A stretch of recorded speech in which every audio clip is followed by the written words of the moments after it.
Welcome back to the Wave Work Stress Goodbye podcast. Today I'm joined by Jenn Westra, a teacher of the Three Principles Understanding, who helps people see where their experience of stress, pressure, and overwhelm really comes from. Jenn has spent many years sharing this understanding and helping people discover a simpler relationship with their thoughts and feelings, especially when life or work feels demanding. Jenn, it's great to have you here today. So nice to be here, Luke. Thanks for having me.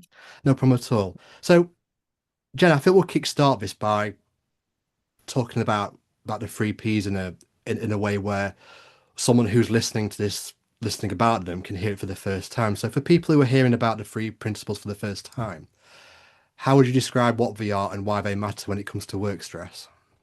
Hmm. That's a good question. You know, for me,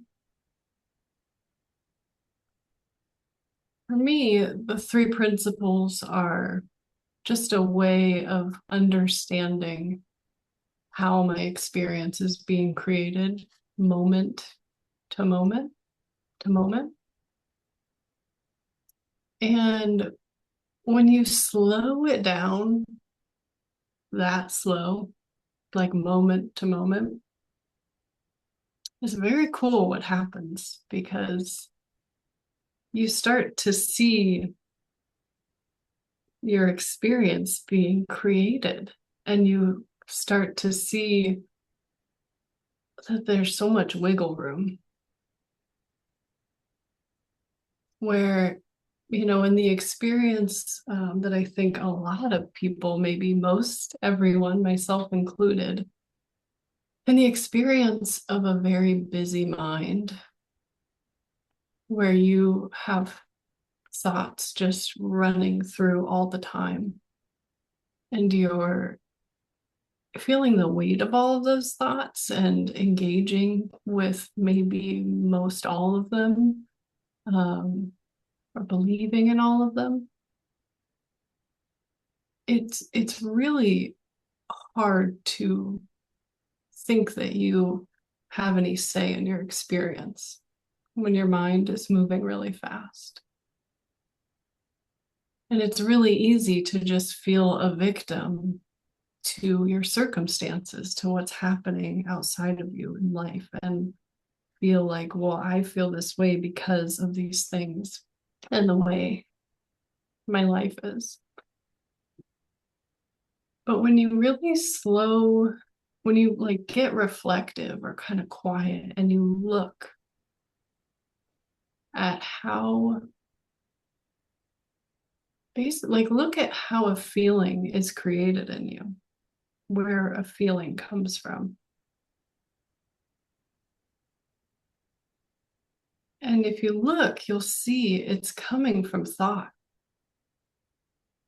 It's not coming from what's happening outside of you. It's coming from how you're thinking about what's happening outside of you. And the really beautiful, amazing thing is that there's no end to what thoughts you can have. Like it's infinite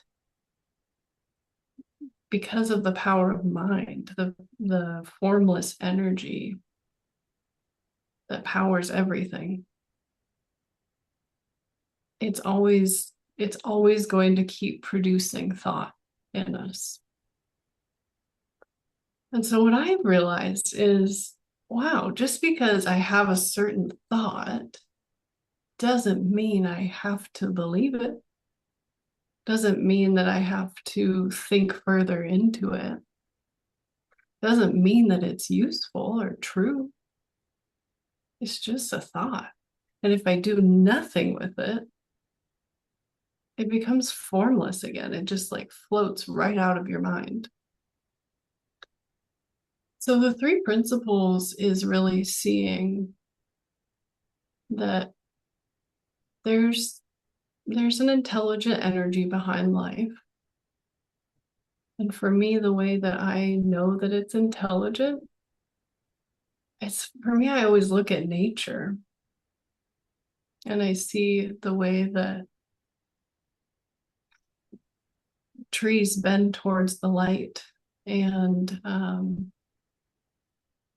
leaves fall off the trees, and then they go dormant, and they, you know, don't have to put out all this energy when they don't get the sunlight that they get in the summer. And I don't, there's just intelligence all over the place if you really look. And you can look in our bodies, like if you get a cut without thinking about it, your body starts healing that cut. If you get the experience of anxiety, if you do nothing, your body regulates. Like that experience of anxiety has a very short life of its own if you don't propel it with your thinking. So there's all these like natural innate processes that are built into life itself, which tells me that life itself is intelligent. That energy behind life is so intelligent and wise and responsive. And the way that we experience life and create our realities is by a thought, one thought at a time. We create how we see the world and how we relate to it, and what we think of ourselves and what we think of others. That's all through thought.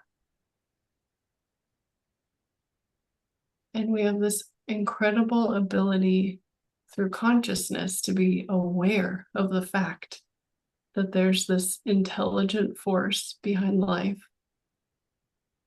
that we are, that we're connected to, we're made from, and so too is everyone else. And we have this ability to be aware that we're thinking and that we feel our thinking.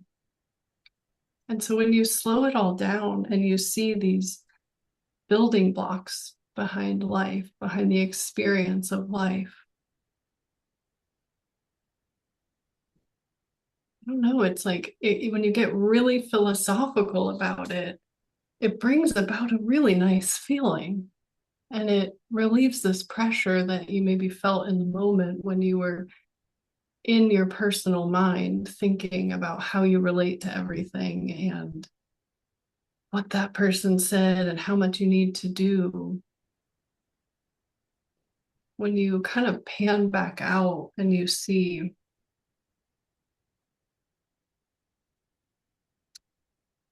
I'm not stuck with these thoughts. Like these are the ones that showed up. And usually that's, or often it's because it's become habitual.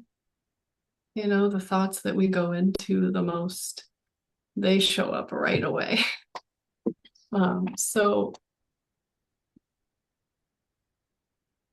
you see that you're not stuck with any one thought that shows up. And if you do nothing with it, it dissipates. And then another thought comes in. Inevitably, every time a new thought can come in. And for me, I've just kind of gotten keen to the fact that there's thoughts that are useful and thoughts that are not useful to me. There's thoughts that really are kind of a waste of time to go into and put my energy into, because they create not a very good feeling in me. And then I have not a very good feeling about my life. And I just get more and more of that feeling that I don't like. And so I've caught on to the fact that I don't have to use every thought. Not every thought is true. And if I do nothing with the thought, it goes. And it's like I've started to leave space for better thinking to come in. I use this metaphor that occurred to me a while ago, panning for gold, where it's like you know, in a river, you have this little sieve, like not a colander, but you know, the thing that's got holes in it. So you're looking for Yeah. gold in the river and you pull up a batch, and it's like the stuff that's kind of worthless falls through. And then you're left with maybe like one tiny little piece of gold. And that's how I feel like our thinking is. Like so much of it is just nonsense, not helpful, not useful. It's just um, it's just like our intellect creating thought all the time. So I'm looking for the ones that are going to take me somewhere nice, that are useful, that will help me in some way or bring me a nice feeling. And the rest, I just kind of let it come and go. I let it flow through. And so I've stopped looking for meaning in thoughts that bring me a low feeling, a negative feeling. Wow, Which, what a I powerful mean, way that to was what a, that was a lot. I absolute. rambled there. Well, no, I just didn't want to interrupt because what you were illustrating was so perfect. What a way to Mhm. start. Absolutely, and you're right. It really is an intelligent system. I told you off the recording that I wasn't feeling very well earlier on in the week, and because I understand, and everybody understands that an illness is designed to do its job to help me, and I will get better, and I am getting better. Yeah. I didn't freak out about it. It's not as if well, what's this? It's new. What's this? I don't know what's going on here. I've got a temperature, but I have understanding that I will get better, and it's just nature's way of protecting me, Yeah. despite how horrible it feels. And it's the same way with our thinking. We, with understanding, if we're having some obscure thoughts about anything about at work or in our personal life, if we just like you say, if we just let it flow through us and not hang on to it, the metaphor you gave about the colander was perfect. Just letting the bad go out and keeping the good in. That can do a lot for someone. It really, really can. On my it's maybe on my website, but definitely on my business card, maybe my email signature, I have this sentence: could a quieter mind change everything? Because it's like the more that you save yourself from being busy with going into every negative thought that shows up, the more space you create in your mind. And that space is like the most valuable thing that exists in my book, because that space is you. It's you before thought. It's you in the intelligence of life. It's you connected to mind. And you're just sitting there in all that is innate to human beings, that's innate to life, which is love, compassion, resilience, goodwill, creativity, innovation, curiosity. Like it's all these really wonderful feelings that are just there.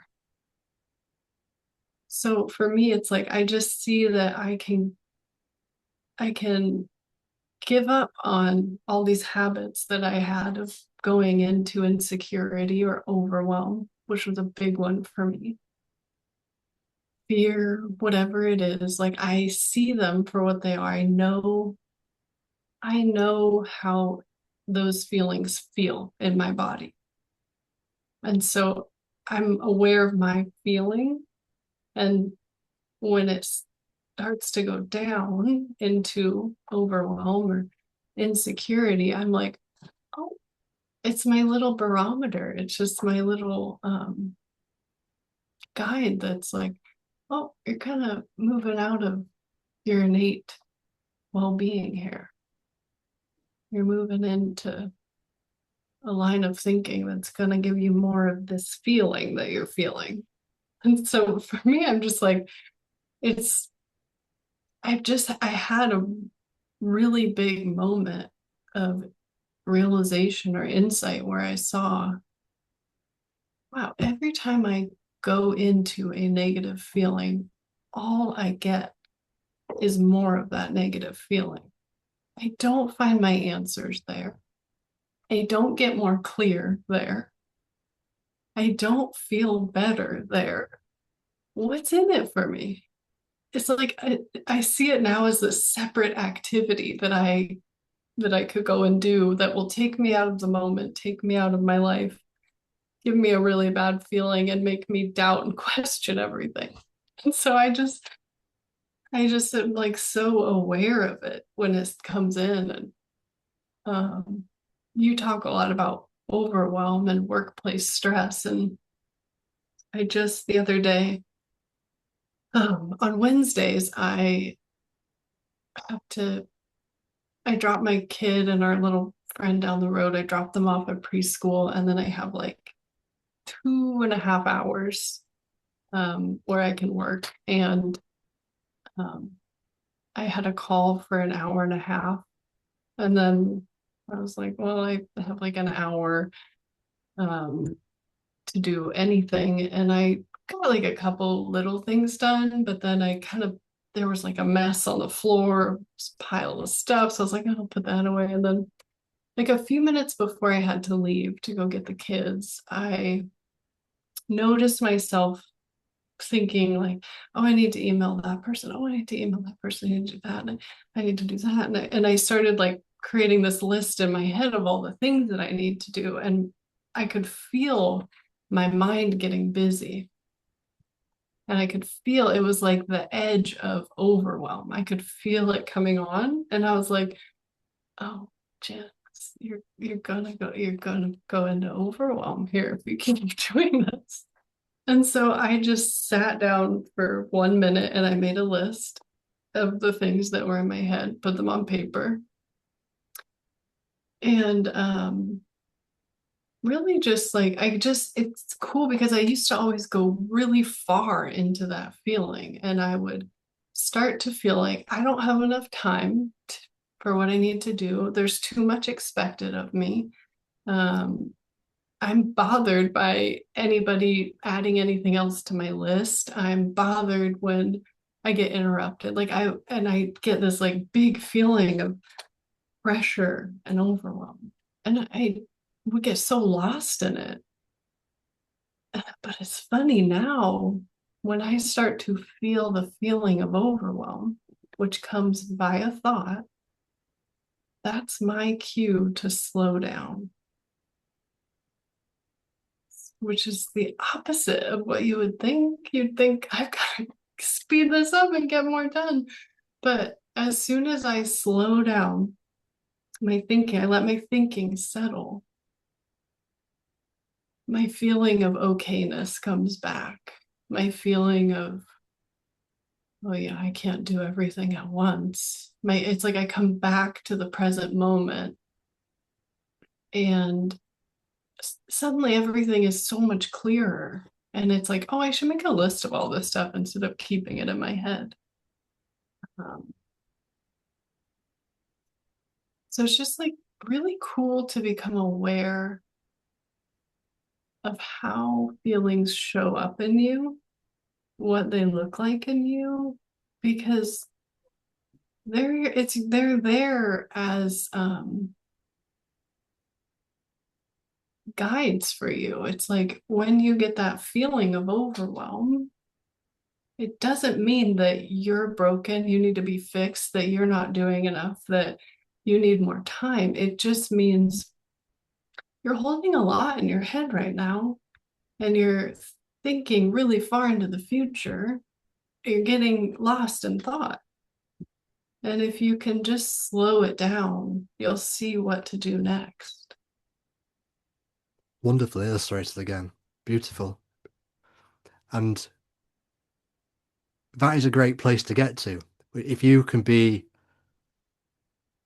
if you can have a high consciousness of that barometer, if you're Mhm. aware that's your inner guide to leaving your true nature, as you say, that's a great place to get to. And it can save someone a lot of emotional turmoil if they can just understand that when they have a negative thought, all that's happening is they're going astray,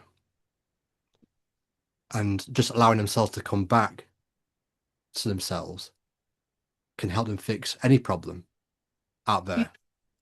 And life yeah, and becomes you so don't, much simpler when you work from that place, that inner space. yeah. There's always an obvious next step to do. Mhm. Yeah, and you don't have to take that negative thought seriously like that. I think that so many of us have been listening to our negative thinking as if it's informing us of something, and we're taking it seriously and trying to figure out, like, analyze it and be like, well, what am I doing wrong? Or but it's just like I just do nothing with those thoughts. I just know, oh, I'm getting caught up in thinking, and that's it for me. Like, period, end of story. I don't have to do anything with the content of any of that thinking.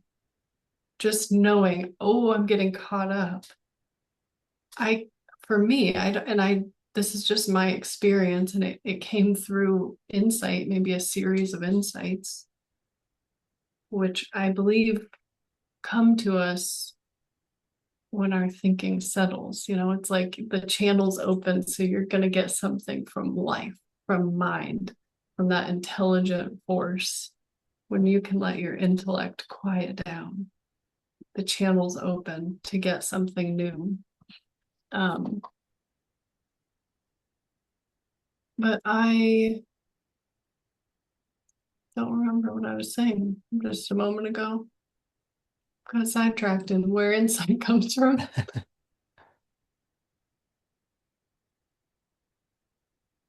Hmm,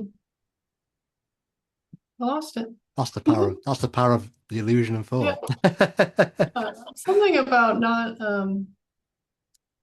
not doing anything. Oh yeah, it was not doing anything with the content of the negative thinking. It's like that was through an insight for me that I really saw there was nothing for me there. And so it stopped looking real to me. It stopped looking like information that I needed to get into the specifics of. And it became just that barometer. Like, if you're going into a negative feeling, all that is telling me that the quality of my thinking has gone down. So I could just do nothing and let it float out. And then, like, just making that space allows a higher quality of thinking to come through. And I think it's because I reconnect with that quiet mind, with that deeper resource, with that intelligent, formless energy of life. I'm giving up whatever it is my intellect was churning, and I'm getting quiet just for a moment, and something new comes in. Do you think that when you become more aware of what's going on, do you think for you personally and for your clients, do you think that when you become more aware of those ill thoughts and kind of just ignoring them, is that something that does that illusion become weaker for you? Yeah, I mean, again, I think it really was a moment of insight for me where it's like I just had this moment where I saw what it is it's seeing thought as seeing a habit of thought all of a sudden, and seeing that that's what it is it's a habit that I have of going into this thinking. And I love, I'm probably all of my clients have heard me say, I love when I see something as a habit of thought, because all of a sudden it's not this big scary thing that I need to figure out. It's just thought that I was using that's not useful to me. And it becomes like hollow. It's like the wind goes out of the sails all of a sudden. And I'm like, oh, Yeah, I was just looking for a bunch of meaning in insecurity, the feeling of insecurity. I was going further and further into it and trying to fix myself and feeling worse and worse about myself. That's all I was doing. It wasn't like some intelligent analytical process that was getting me somewhere good. What was that metaphor you told me on our previous call together? There's no cheese down that rat hole or Yeah, something. that's from Linda Yeah. Pransky I've not forgotten it since you and told it me. yeah, yeah. I know it's I use that with every client and I don't even know if Linda realizes that she uses this metaphor, but as soon as I heard it, I was like, oh yeah. Um, it is. It's like all of a sudden you see there's nothing for you there. There's no cheese down that rat hole. So it's like I don't have to do another thing with it. I don't have to think that there was something wrong because the thinking came in. I don't have to try and find answers in that type of thinking. It's like as soon as I see it, I'm like, oh, let's do an insecurity. Cool. I don't feel bad that I went into it because I'm human and thought is very compelling because of consciousness, because it goes to our five senses, we feel it, we get the experience of what we're thinking. So it makes perfect sense that we get caught up all the time. It's like, the best movie experience you could ever have because you're feeling it. But it's just, you know, Sid Banks, the founder of this understanding, he talks all the time about look to the feeling, look to the feeling. And there's positive feelings and there's negative feelings. And Linda was just saying, and she has a group for coaches that meet twice a month. And that's what I was doing on Wednesday. And she talked about how Sid used to say that negative feelings are the lostness of humanity. Negative thoughts and feelings are just the lostness of humanity. There's not anything good in there for us. And I think that sometimes people can think that they're being responsible by like thinking into something and they don't want to feel like they're in denial or avoidant. But I'm pretty sure that for anything that you could or should put your attention to in life, if there's anything that you want to change or fix or things that you care about, like it matters the feeling that you're in when you're thinking about it. So for every negative feeling that you could think from, I promise you there is a more positive feeling that you could think from that will get you to solutions and answers much quicker. And you'll enjoy the process more and you'll have access to your creativity and new ideas. And it's like an expansive way to look at something. And then it's like so productive. But if you are in like really negative feelings trying to solve something, it's like your peripheral vision is totally blocked and you're it's like you're in a tunnel, like your aperture's closing and you don't see solutions, you're just seeing a problem. It's like positive feelings open up your view, you see more, you get new ideas, you're more open, creative, there's possibility.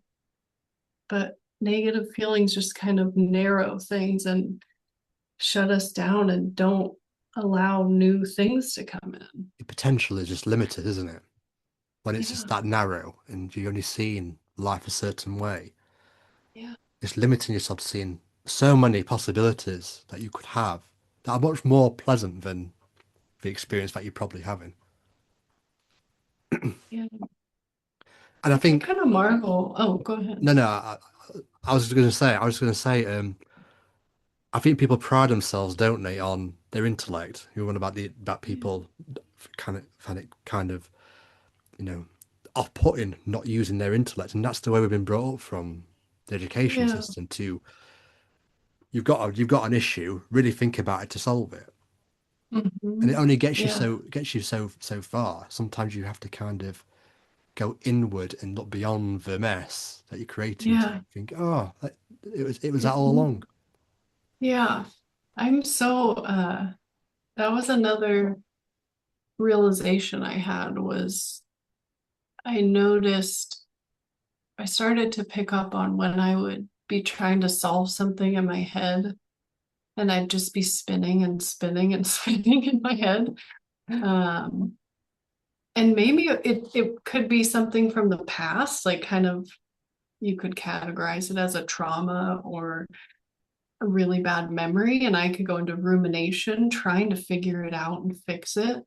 Or it could be like some thing that needs solving in my life. And I'm thinking about it. And I started to catch on to myself when I would do this. And I'd be like, Jen, you don't have the answer. And you don't have the answer right now. And it was so great to really see I don't have the answer right now. So I could just take this off my mind. If I don't have the answer, it's not the time to think about it. And it's amazing what happens when you take something off of your mind, you let it drift out of your intellect, you set your intellect down about it, you get quiet about it, that in that intelligent energy of life works on it for you. It's like it's being worked on in the background by life itself, by this intelligent, formless energy that is responsible for everything. And what happens is it will come back to you if you take it off your mind. So you don't think about it from all those negative feelings.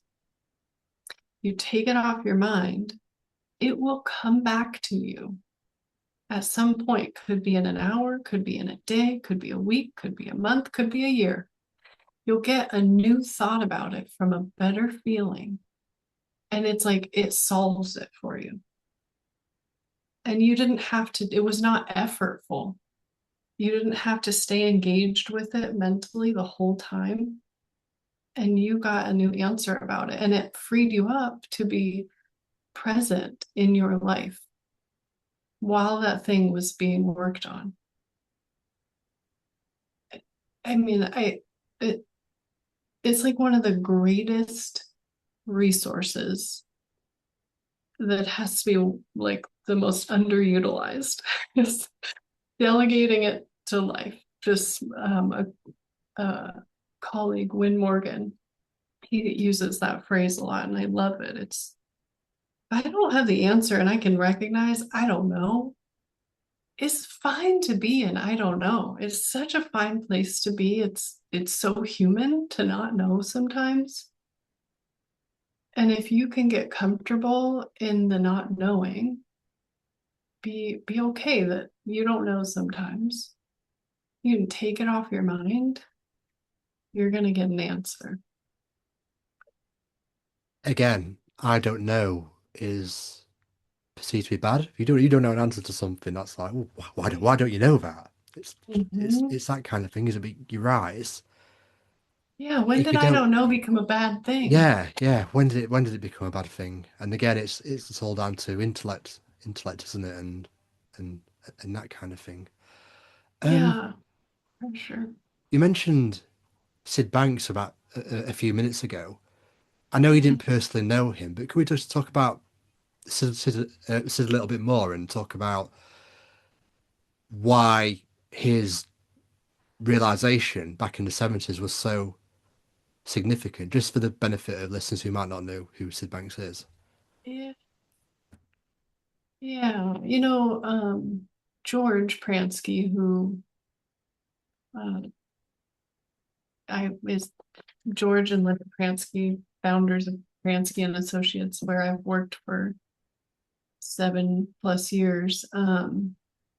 He has this really great video where he talks about the importance of pointing to Sid in this understanding and why he continues to do so. And it's really so sweet because it's something really simple.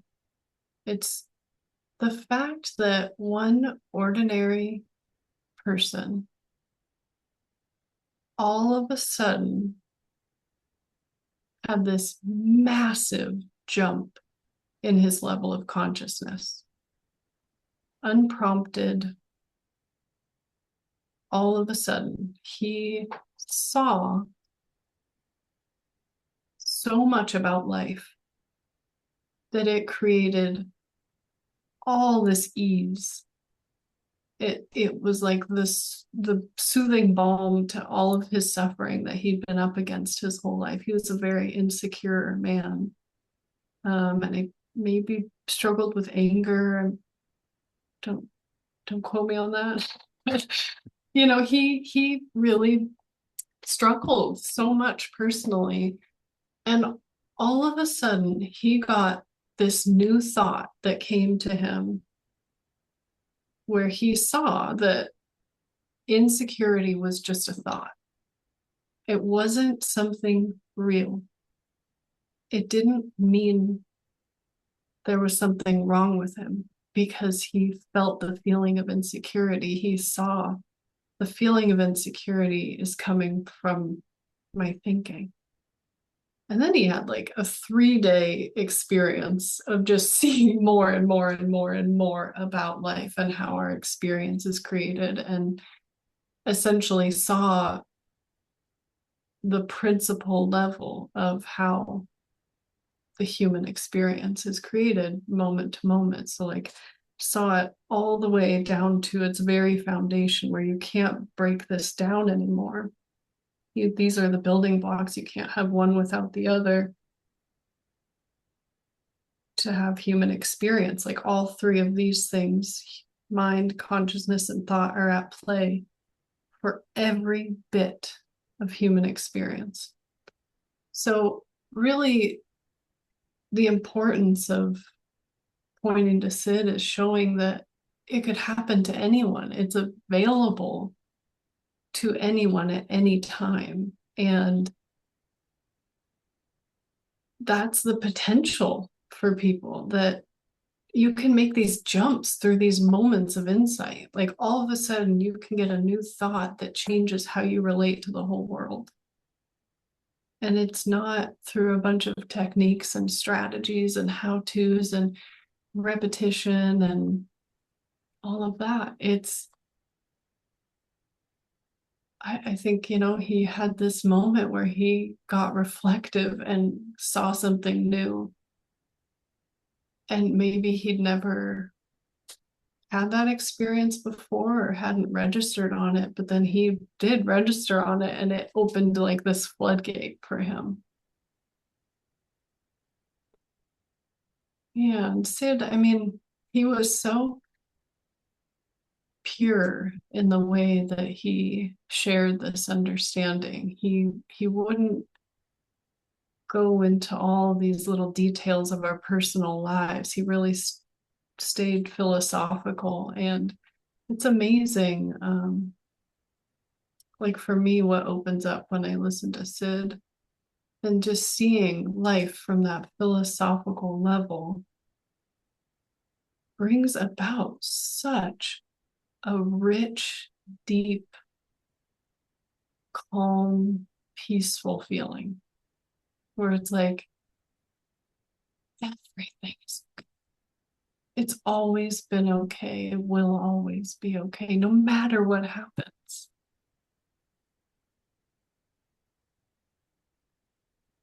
So grateful that he shared, you know, he sat on it for like 9 months or something. He was a welder and he just went back to work after having this experience. And people were like, he physically appeared different. Like he looked different. He presented differently. And he just walked around doing the same stuff, but seeing everything completely differently. And then eventually was like, I have to share this because he could see that if this if this is in me, it's in everyone, and it's free. There's not, you don't have to buy this. If nobody comes without it, it's within all of us. And the potential, if if everyone saw this in themselves, suddenly we would not be in a world that is just a product of all these very lost giant egos. We'd be in a world of that intelligent energy interacting with itself. It would be so beautiful. And it is, like you and me. This is such a nice conversation, right? And Well, it's so lovely. I was just about to add that without Sid's realization, without Sid leaving his job and sharing it with the world, there's a very large chance me and you won't be having this podcast right now. Oh, yeah. Yeah. That's how big his discovery Absolutely. was. I know. So big that it got Luke and Jen together. Life Absolutely. changing, altering moment for the world. But truly, like, yeah, for me, the further, because I was just like the tech person, the marketing person at Pransky and Associates, found this job on the internet, like on Craigslist. And so I was just like an admin tech marketing person. And the more time that I spent in this understanding, just absorbing George and Linda's content with them talking about this, the more impacted I got in my own personal life. I had already had my own insights that really shifted my life years before discovering this understanding, but then it put it into context and like has just expanded so much since being in this. And it got to a point where I was like, this is like all I want to be talking about is this. Like it's seeing life in such a way that I'm constantly struck by the brilliance of it. It's so beautifully designed and made, and everything we need is there. It's all there within us. We don't come lacking. And I want everyone to know that. I want everyone I love, everyone I don't know, everyone I meet. I want them to have this because it's the deepest, richest feeling that I've ever experienced. Life's best kept secret. Yeah. I know, and life's probably trying to divulge the secret constantly, and where our intellect, our ego is just missing the boat. Like feelings, you think about feelings. If we thought of feelings, all the feelings as our friends, as something that was there useful to us, and we saw, oh, like anger is is really a friendly thing because it's just alerting me, hey, you're running a narrative, you're getting really invested in it, and it's making you feel this feeling here, just letting you know. And it's like, that's just, if we could just see anger as that, we could give up on that thinking, come back to ourselves, to our true nature, and we have like every other feeling available. And also neutral is wonderful. Like even just coming back to nothing, to that space, is so you it's like it just course corrects you. You can just course correct all the time. And not in a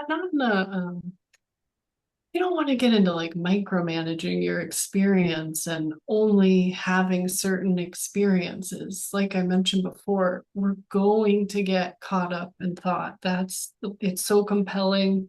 This is human nature. Not going to get away from getting caught up in thought. But as soon as you notice you're caught up in thought, you can do something about it. And it's such a relief to realize that, isn't it? To think, oh wait, I don't need to do that. I remember my first experience of this. It was 9 years ago now. Yeah, I'd say yeah. It was in 2017, and when I first heard about the three principles, and the day I found out about them and got told about them, later on I went to a football match, and it wasn't an English Premier League game. It was the league below, and my team was playing in the local area. So I thought, oh well, why not? I'll go and watch the game. It's only about a 45-minute drive from my house. I went to watch the match. Long story short, they lost 2-1, and they played awful. And I started to get annoyed about it, and then all of a sudden, all of a sudden, I just thought, wait, like all these supporters around me, I don't need to get mad about this. I just let the disappointment, the annoyance of losing the game wash over me, and I was back to my true nature. He's still in the stadium as the players were walking off, and that was my first insight into how the principles worked. That morning, I got told about them, and that afternoon I went to a game and saw it for the first time. When it was, I think they lost 2-1 in the end, and when it went to 2-0 and it wasn't looking that great. I saw it then. I was like, whoa, whoa. I should be annoyed, but I'm not. The experience Hmm. just went through me. Yeah. And if we can just, I Yeah. know that's a kind of an example that's not to the extreme of, of getting into an angry situation at work or having an argument with a partner, but if we could just see experience for what experience is, life gets Mhm. so much more easier. Yeah. Yeah. I love the way that teachers in this understanding convey really like things that you can transpose to really big events. It's like if you can illustrate it in something really simple and very ordinary and everyday, it's like it's easy for people to relate to it. Like, oh yeah, I see what you're talking about there. And then it's like if they can look that it's the same exact process for every experience in your life. That's the answer. Like Yeah. that, there's so much freedom in that. There's so much possibility in it. It's so simple. It's like unbelievably simple. And if it looks really complicated to you, then that's your intellect talking. I'll stick to football and give you another example of it. So you guys are hosting the World Cup this summer, as well as Oh, are Canada, we? yeah, news, as well as Canada and We call it Mexico. soccer here, I'm pretty sure. For over the pond people, soccer. You guys are hosting the Yeah. soccer World Cup this summer. I'm a big Ted Lasso fan, so I'll call it football. And there's not been a football kicked yet, but I've already been through so many experiences about England. England must win the World Cup. I'm not too bad about England winning the World Cup. England must win the World Cup. Not too bad about England winning the World Cup. Different experiences, and nothing's even happened yet. It shows of what we can create in our minds that we perceive to be true, and you know, it's just a load of nonsense, really, as you Yeah, described in the previous minutes of this recording. yeah. I know if you like take yourself out of it, and you get impersonal, that's where there's like so much freedom for people and things open up. It's like when you're taking things personally and making meaning out of it in your own life, you end up in suffering a lot. But when you like look at, you pan out and you're like, oh yeah, like teams are gonna win and teams are gonna lose. Yeah, So of course one's gonna, maybe mine won't win, but another time it will. And yeah. that's it. Like it doesn't matter. No, it doesn't. It's gonna play out how it's gonna play out. Yeah. No matter Really, the how, point no, of it is yeah, entertainment, right? It's not yeah, for one team to always win every absolutely. time. Like that would be boring. Of course it would be. Yeah. Jen, I want to hear more about you. If we could go back to before you joined Pransky and Associates, can you tell us a bit about how you were before you came across the principles? Like, were you a different person to what you are now, or has it made you even more reserved than you already were? Were you anxious? Kind of give me a little bit about what you were doing before you joined Pransky and Associates and how you were as a person, how this understanding has shaped. You kind of touched on that a little but maybe a little bit more about how it shaped you to the person you are Mm, today. yeah. Well, I had a unstable childhood, you could say. And I was really depressed, very insecure and depressed all the way up through 20 something.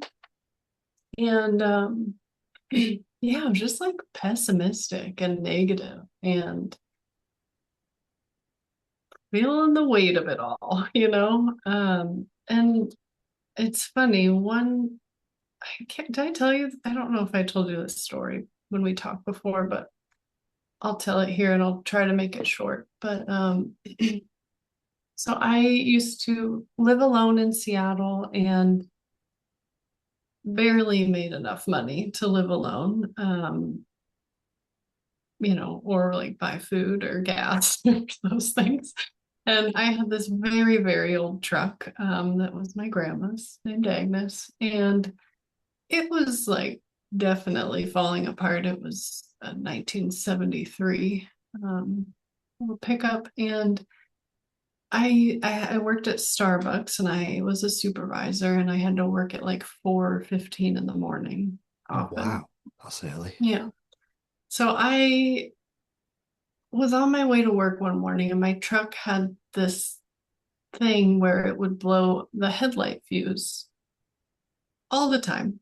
And it was 4 in the morning, so still really dark. So I needed the headlights. And I would be driving, I'd get like 2 blocks away and it'd like click and I'd hear the headlights would go off. And because of course I'm not like leaving with tons of extra time to get to work at 4 in the morning.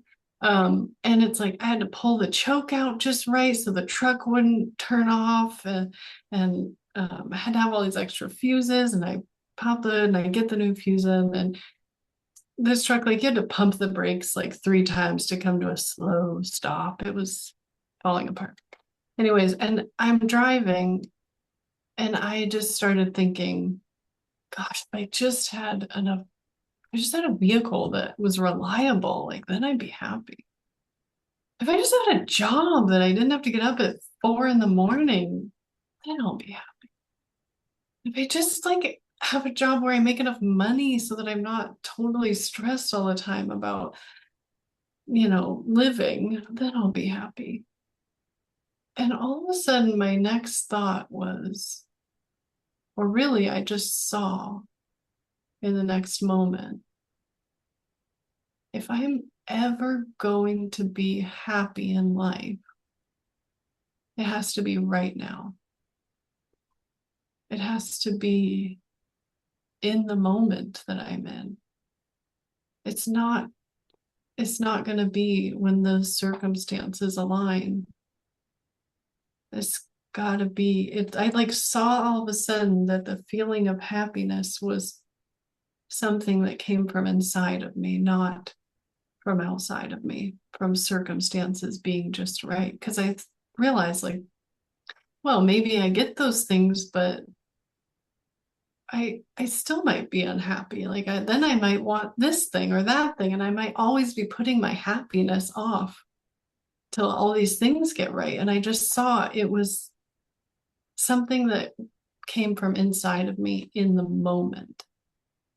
And it's crazy because I literally it's like I became a different person from that moment on. And I started making blueberry pancakes and bacon for my coworker when I'd work at 4 in the morning. And I was just like, all of a sudden, I was in wonderment about life all around me. And I just saw that, for these moments that got really stressful at work, it's like if I looked over here, everything was fine. And I just saw that I could shift where my attention was and have a different feeling.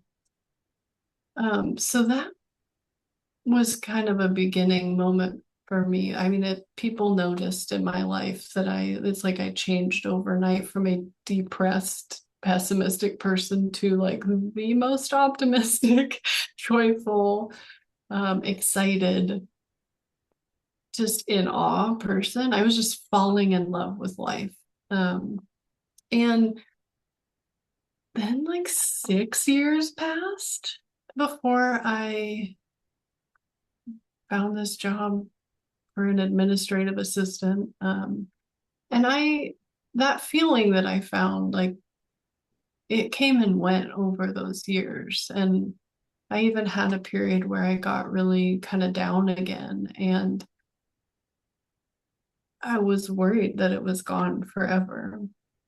Then somehow it passed. And then I was kind of like searching in life. Like I was a barista and then I apprenticed a seamstress and tried to have my own business doing that and barista again. Then I was like, I'll do an office job and found this job on Craigslist. And um, when I was hired, I remember talking to Terry, who's been the general manager. She's worked for George and Linda for like 35 years. And I was like, well, what do we even do here? Like, what is this consulting firm? And she told me Sid's story, and then she told me George and Linda's story. And when she told me Sid's story, I was like, oh, that's so cool. That's like so in line with the experience I had. I always called it a Yeah. revelation. And it's funny looking back now, like thinking then that I knew so much of what they were talking about, and then seeing now like how little I knew. I knew just this tiny little sliver that changed my life. But then years of editing their content, you know, I would be in on webinars and intensives and the professional retreats, moderating them. And, I was just there for all of these things. And I love, love, love, love this conversation. Like, I love seeing more in this understanding. It's like so delicious to me. And so I would work like weekends and nights, and I just would like work and work away because I just kept getting insights for myself. And what that's looked like as far as how it's changed my life is I used to, I would say that I used to be a very insecure person, so insecure, always like in my head, beating myself up if I'm at a social gathering or, just all the time. And then this feeling of thinking that I'm doing something wrong or I'm letting somebody down or I'm not doing the right thing at the right time. Like I just was in that thinking all the time, thinking that that's what I was. And yeah, I've just ended up having all these insights just by listening that have dissolved. these lifelong habits of thinking that used to, I used to identify, my thinking was my identity previously. But now I'm realized that I'm something so much deeper than any of my thinking. And so if my thinking is off, so what? Because I'm not my thinking, and I'm something so much deeper that is intelligently made and backed by the intelligence of life. And I'm so resilient, like any human, you go down and it's like you buoy right back up. It's like we're in salt water all the time and we pop back up to the top, and um so yeah, like insecure thinking still comes into my head, but I'm just like, hey, insecurity, what's up? Like, I just Invite don't, invite it in I for a cup don't, of tea and sit down. yeah, exactly. I don't, like I'll be, in a social setting, like I have this really wonderful big group of friends. There's all these young families, and I can just picture myself like being at one of those big gatherings and talking with someone, and then all of a sudden I'll get in my head and feel really insecure. And then I'll go, you're just doing insecurity. And then it goes, and I'm back to being me and just fine. And so it's like for any, quote unquote negative experience in life, any feeling I don't like, if I am just friendly towards it and I get quiet with it and I let it be there, I can just watch it go. You just watch it go. That's like all experience is transient. All thought, which creates experience, it's moving. It's never, no one has one thought that stays one thought. It's always moving and another thought comes. And it's like there's a new opportunity in every moment to shift. It can be quite uncomfortable, can't it, to be in that how you described it, that so what mindset, having a negative experience come from having oh, that's just such and such, so what? That can be quite unnerving for some people when they're so used to having an ill experience come through and go, what's that? What's wrong with me? What have I done? Yeah. Do I need to change? And blah, blah, blah, blah, blah. But if we can get into a so what state, like you say, you just move on, do what you need to do, irrespective of what's coming into your mind. Yeah. And it was this came through a moment of insight for me too, was I used to have this, I had this thing that happened, and basically like a close relationship ended, and I would go into rumination and anxiety and self-doubt and criticism all the time for like a good 9 months after it happened. I created like 1,000 million habits of thinking about it from negativity. Um, and so I would end up in this feeling of anxiety all the time. And what that looked like to me was like hands sweating, heart pounding, breathing getting shallow, like weight on my chest. Like I felt so awful. And I remember like ending up in this feeling, and I remembered something Linda had said in this audio that I just edited. It's part of our Ordinary Life, Extraordinary Living audio set, which is, I mean, I got so many insights from that. Anyone and everyone should go and listen to that. It's like 12 conversations that are so good. But I remembered something she said in there, which was for a feeling, that you don't like, just sit down on a bench with it like it's a friend. Just like get quiet with it. Sit right next to it. Don't do anything to it. Don't analyze it or try and change it or look for meaning in it. Just sit there next to it.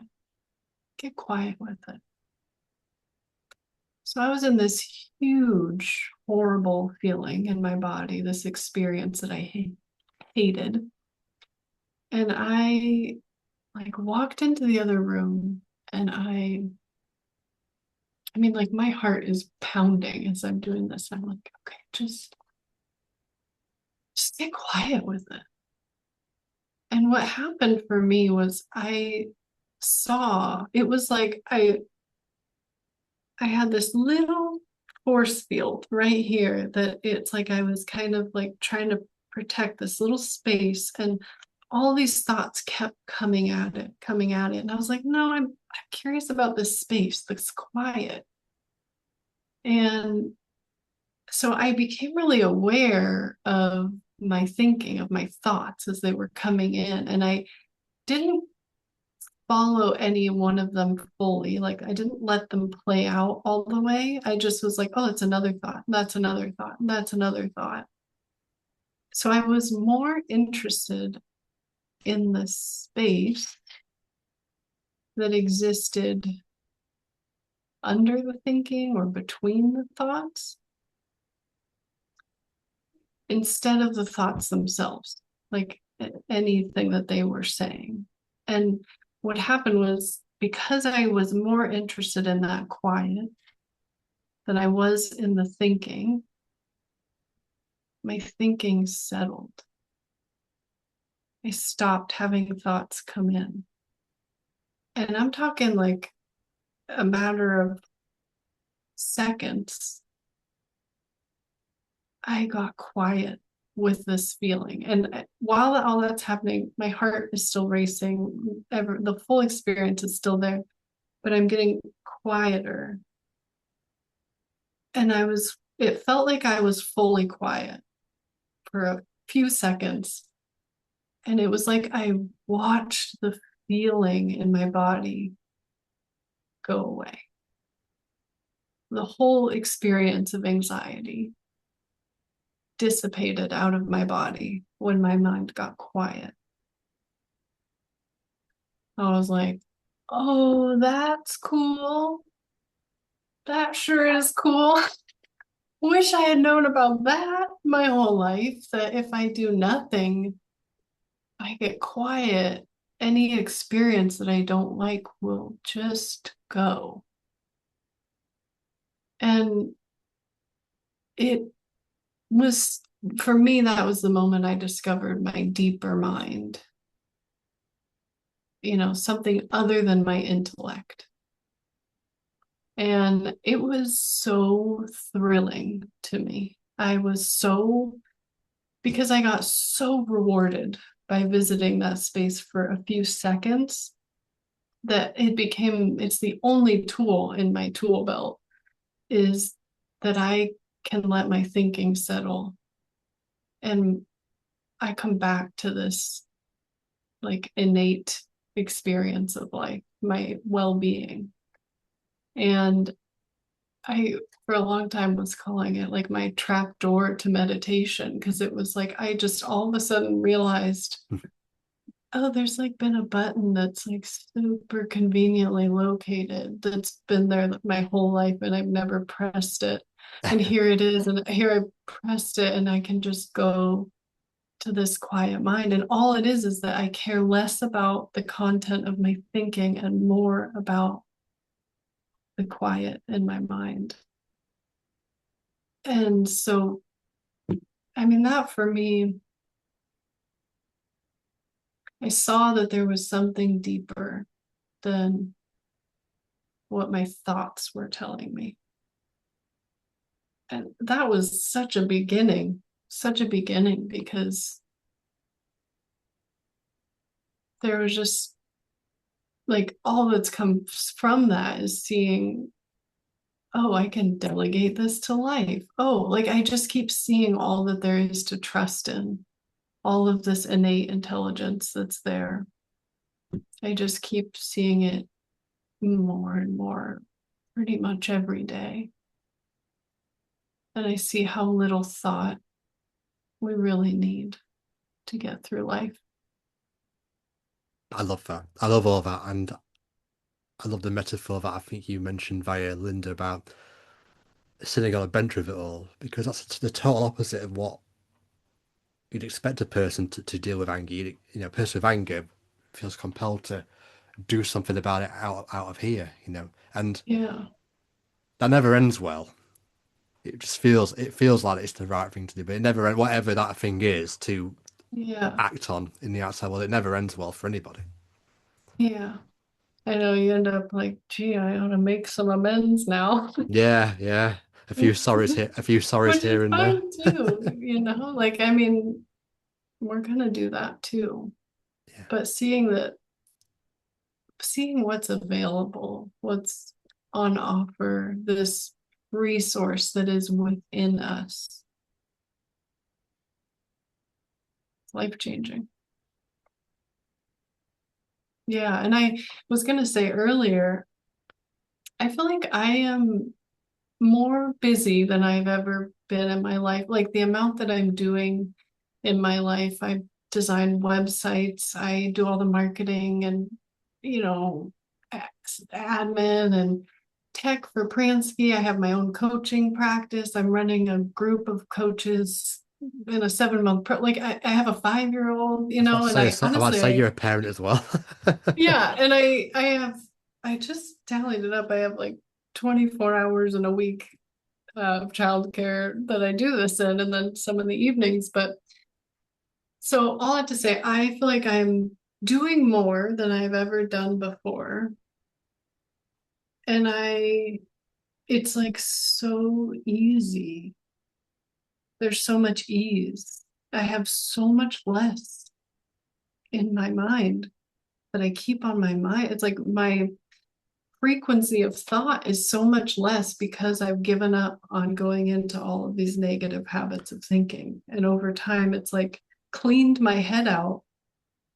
So I'm more in creativity and being productive. And I'm just in the moment more doing stuff. And I'm not in insecurity and fear and overwhelm Sounds like because based on those are what separate activities. it sounds based on what you've said that your consciousness is extremely high because I imagine with all those responsibilities, a child, a coaching practice, doing all this admin, there's probably moments in that day where it's screaming at you. Experience is absolutely screaming at you, like how overwhelming is this? But because you're so on it, you're not taking any notice of that, and you're just doing what needs to be done. And Yeah. you sound better at it than I am, to be honest, because I don't always see it as Well, much. I don't either.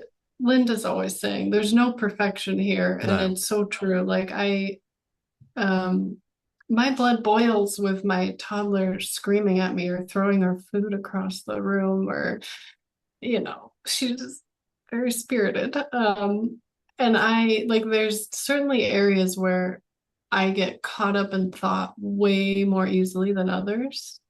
And it's, like that to me too, it's like, okay, so I could use some insights around that. It would be great. But I'm not being too hard on myself that I need to be perfect in every aspect of life. That's not what this is about. It's, can I return to my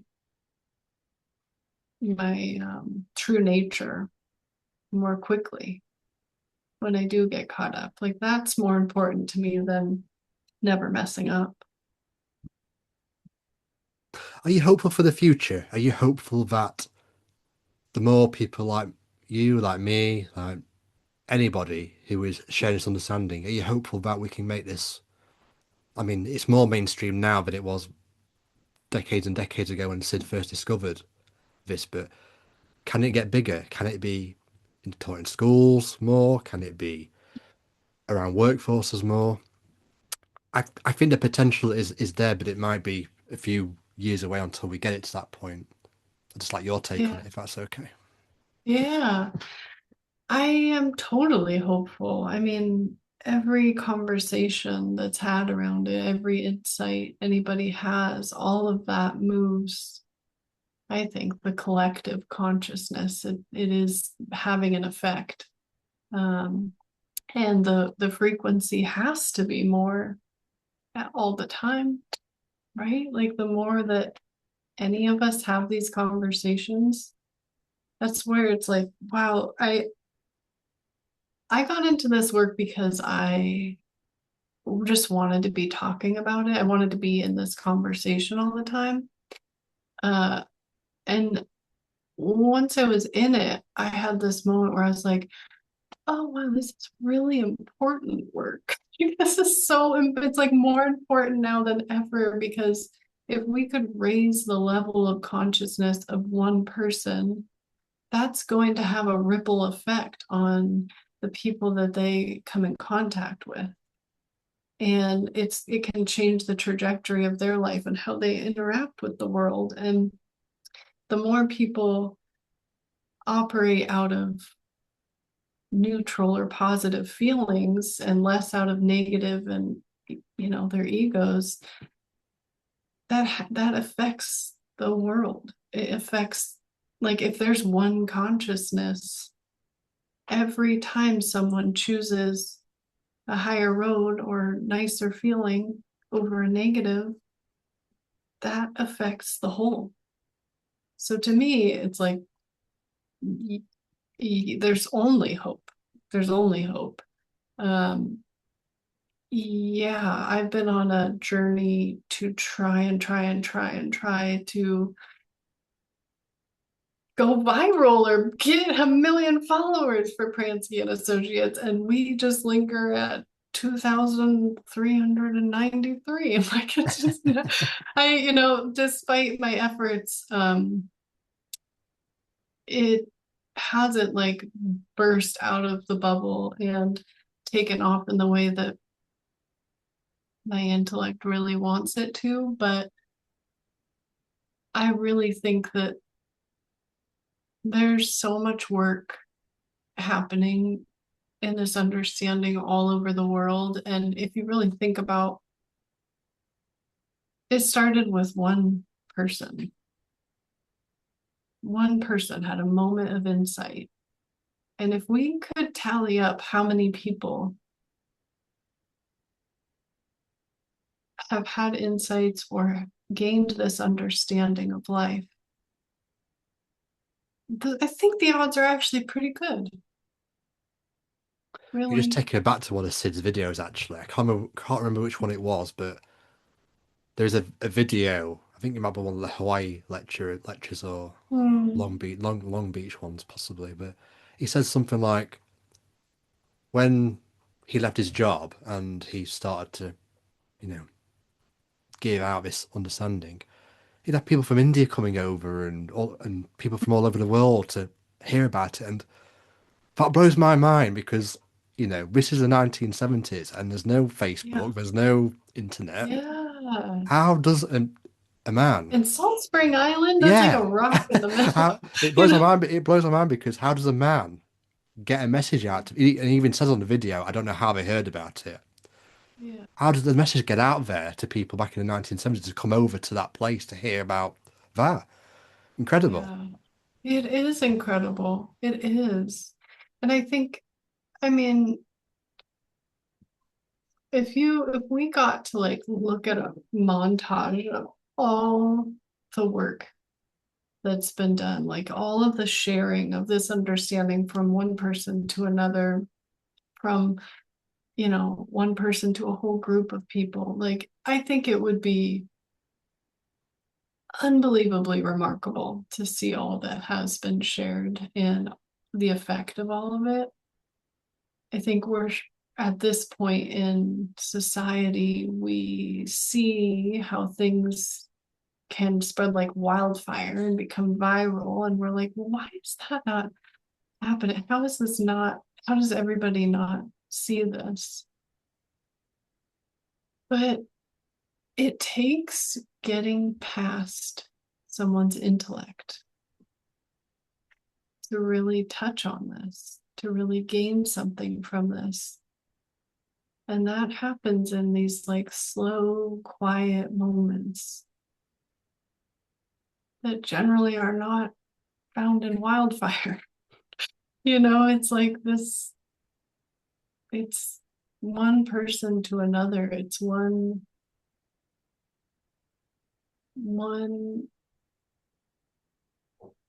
expression of mind connecting to another expression of mind in another person. And we're so attached to the way we think and our beliefs and our ideas and our traumas and our memories and our, opinions and judgments and right and wrong. And people are so, that's what they think they are.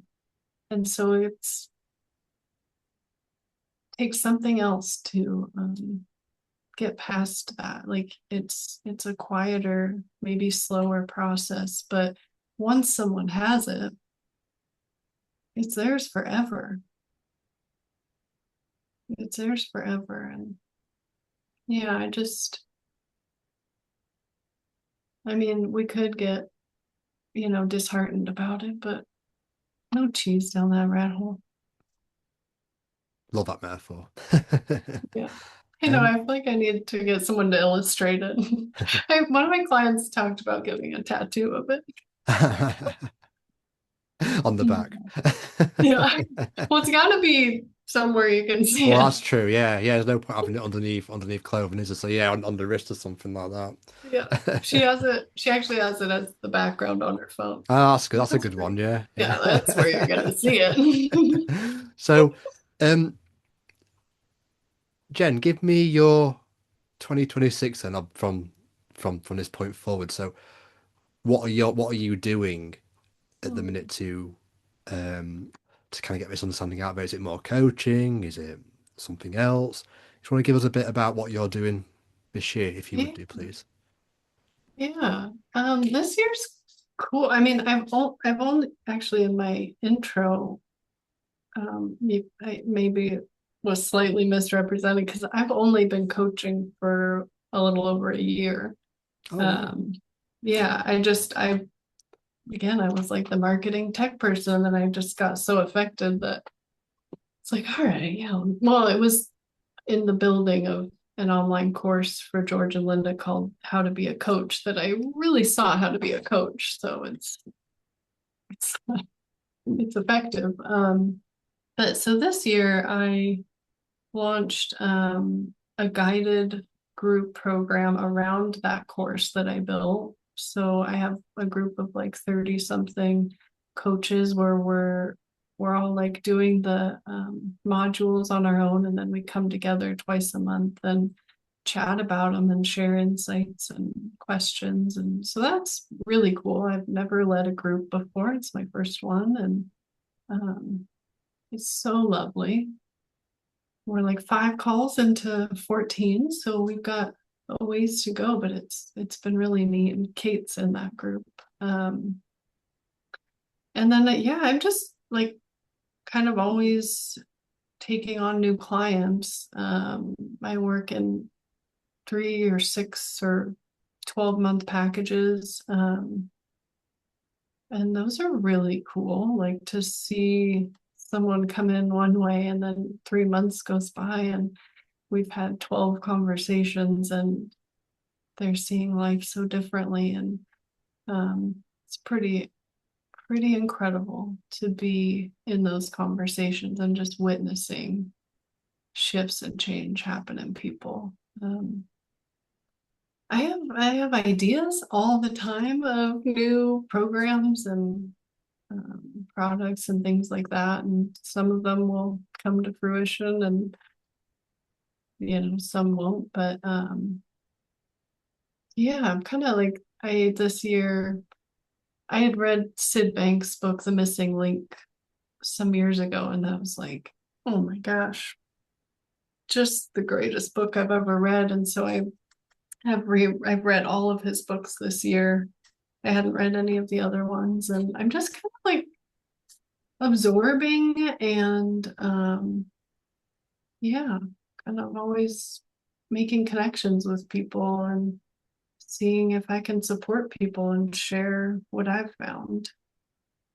That's kind of I'm just doing all the things. I'm still at Pransky and building my practice and working with clients through Pransky and keeping up with my little Eleanor May, my little 5-year-old.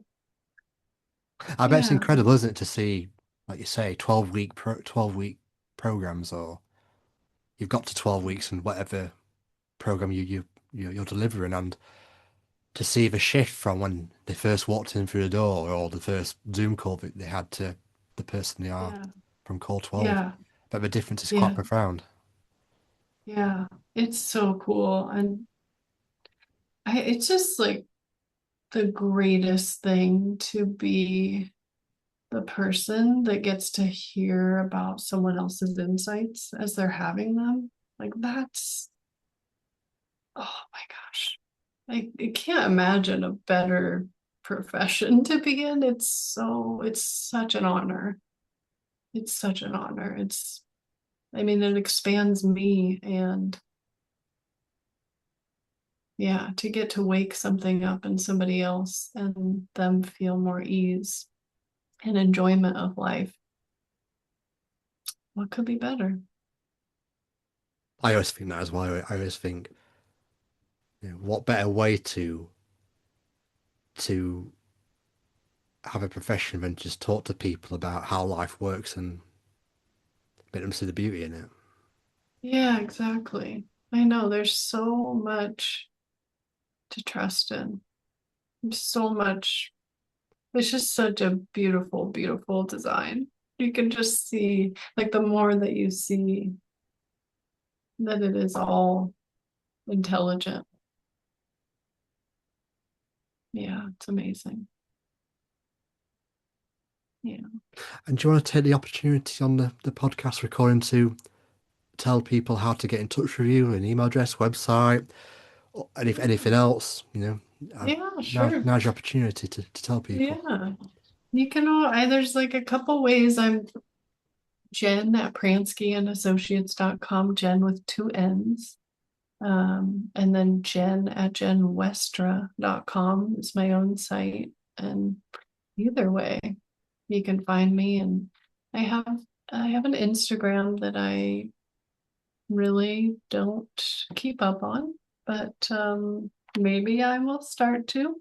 But mostly I have a number of blogs that I've written on my site, and I just share quotes from those blogs on my Instagram. And um, yeah, I'm a person now that I don't really care to make myself feel bad or put pressure on myself that I should be doing that more. I'm like, I might, I might get better at that. We'll see. But yeah, just I always offer a connection call, like a full hour-long conversation with people before we decide to work together. So anybody is welcome to book a call with me and we can just chat about what you're up against and I'll try to help you in that session and share what occurs to me that would be helpful. And sometimes people get a lot just from that session and then they don't even need to work together. And um, that's fine with me. I love having these conversations and helping people. So That's the I that's the welcome anybody. that's the power of misunderstanding, isn't it? It could take a 10-minute chat, and Yeah. it won't always be a 10-minute chat, but the potential is there for it to be a 10-minute chat if Hmm. the person could just Yeah. get the realization of what we just Yeah. discussed. Yeah. And the other beautiful thing is that it's never ending. Like you can always go deeper. I know for a fact that I'm only seeing a sliver. Oh, I'm definitely seeing a sliver. I'm always Yeah. falling into all old ways, but I'm just seeing nothing to bring myself back into line again. But yeah, you're right. It's the game, but it's the computer game that never ends, I like to call it. You can't complete it, Hmm. this computer game. Yeah, yeah. It's just infinite. Like you can just always go deeper. And I think that's so lovely for anything you bump up against. It's like, well, really, it's just I'm bumping up against thought. And I know there's something here that I'm not seeing. And it's like just knowing that, even if you don't know what it is that you're not seeing, knowing that you're not seeing something, that to me is so hopeful. Yeah. Yeah. Luke, thank you so much for No, no, uh, no. I need to thank you. getting That was a, really I know we had a call before the recording, but that was really deep for me. So good. if it was deep for me, it's going to be deep for listeners as well. I hope people get a lot out of this conversation. Really warm and heartfelt. Thank you. Yeah, I really enjoyed just hanging out with you. Yeah, me too. Me Yeah. too. Thank you, Jen. Yeah. Yeah, my pleasure, really. Hmm. I know I could just stay in this feeling.